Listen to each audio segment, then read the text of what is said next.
આજરોજ અમરેલી જિલ્લા કોંગ્રેસ કાર્યાલય ખાતે શહેર કોંગ્રેસ સમિતિના મુખ્ય આગેવાનો અને કાર્યકરોની એક અત્યંત મહત્વપૂર્ણ બેઠક યોજાઈ હતી, જેમાં આગામી સ્થાનિક નગરપાલિકા ચૂંટણીના આગોતરા આયોજન અને રણનીતિ અંગે વિસ્તૃત ચર્ચા અને સંવાદ કરવામાં આવ્યો હતો।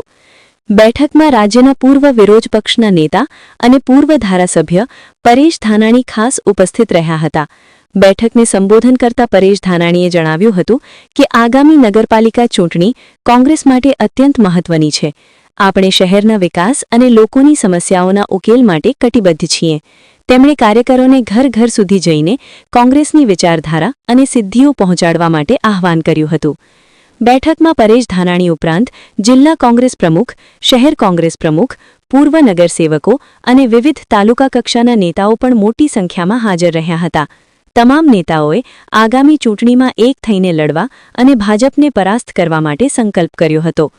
આ બેઠકમાં પરેશ ધાનાણીના સશક્ત નેતૃત્વની ઝલક જોવા મળી હતી। તેમણે કાર્યકરોમાં નવો ઉત્સાહ જગાડ્યો હતો અને ચૂંટણી માટે તેમને તૈયાર કર્યા હતા। અમરેલી કોંગ્રેસ હવે આગામી ચૂંટણી માટે પૂરી રીતે તૈયાર દેખાઈ રહી છે। રિપોર્ટર મૌલિક દોશી, અમરેલી।